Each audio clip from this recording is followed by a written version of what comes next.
आप सुन रहे हैं दिन भर की अहम खबरें गंगा प्रसाद के साथ। पटना के सबलपुर गंगा दियारा में मकर संक्रांति के अवसर पर आयोजित पतंगबाजी में हिस्सा लेने गए लोग हादसे के शिकार हो गए। लोग उत्सव में शामिल होकर एनडीआरएफ की नाव से वापस लौट रहे थे, तभी नाव गंगा में पलट गई।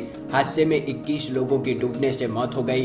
कई लोग अब भी लापता बताए जा रहे हैं। राहत और बचाव कार्य में एनडीआरएफ और एसडीआरएफ की टीमें लगाई गई हैं। भारतीय जनता पार्टी ने हरियाणा के मंत्री अनिल विज के उस बयान से किनारा कर लिया है जिसमें उन्होंने कहा था कि गांधी का नाम जुड़ने से खादी की दुर्गति हुई थी। साथ ही विज ने कहा कि अब धीरे धीरे नोटों से भी गांधी हटेंगे।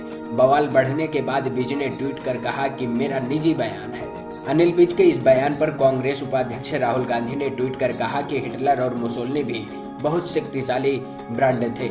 बता दें कि खादी के ब्रांड से गांधी की तस्वीर हटने के बाद से चर्चा गर्म है और अनिल विज के बयान ने उसे और हवा दे दी है। वित्त मंत्री ने कहा कि केंद्र रिजर्व बैंक की स्वतंत्रता और स्वायत्तता का पूरा सम्मान करता है। एक यूनियन के आरोपों को खारिज करते हुए कहा कि सरकार केंद्रीय बैंक की स्वतंत्रता और स्वायत्तता का पूरा सम्मान करती है। गृह मंत्रालय ने अर्धसैनिक बलों से जवानों की शिकायतों का तेजी से समाधान सुनिश्चित करने को कहा है। निर्वाचन आयोग ने चुनाव वाले सभी राज्यों को निर्देश दिया है पुलिस संरक्षण में ही नकदी को ले जाएं और लाएं। इस बारे में आयोग को सूचित करें। अमेरिका के नवनिर्वाचित राष्ट्रपति डोनाल्ड ट्रंप ने कहा है कि वे रूस पर अमेरिकी राष्ट्रपति चुनाव में हस्तक्षेप के आरोपों को लेकर लगे प्रतिबंधों को हटा सकते हैं। ट्रंप ने वॉल स्ट्रीट जर्नल से कहा कि रूस अमेरिकियों को आतंकवाद से लड़ने और अन्य महत्वपूर्ण लक्ष्यों को हासिल करने में मदद करता है तो वो ऐसा कर सकते हैं।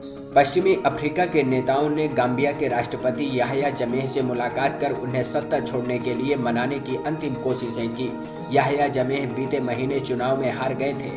उनके सत्ता न छोड़ने की स्थिति में सैन्य कार्रवाई की संभावना है। इस डर से हजारों गाम्बियावासी पड़ोसी देशों सेनेगल और गिनी बिसाऊ चले गए हैं। बांग्लादेश पुलिस ने ढाका कैफे हमले के मास्टरमाइंड इस्लामिक स्टेट के शीर्ष आतंकी को गिरफ्तार किया है। प्रधानमंत्री नरेंद्र मोदी ने लोगों, समुदायों और समाजों के बीच सेतु निर्माण का आह्वान किया है। उन्होंने रामास्वामी को श्रद्धांजलि भी दी। पंजाब के पूर्व मुख्यमंत्री सुरजीत सिंह बरनाला का निधन हो गया। प्रधानमंत्री ने उनके निधन पर गहरा शोक व्यक्त किया है। देश भर में मकर संक्रांति, पोंगल, माघ बिहू और उत्तरायण त्योहार मनाया गया। इलाहाबाद, वाराणसी, हरिद्वार में लोगों ने आस्था की डुबकी लगाई और दान पुण्य किया। गुजरात ने पिछले चैंपियन मुंबई को 5 विकेट से हराकर पहली बार रणजी ट्रॉफी का खिताब जीता है।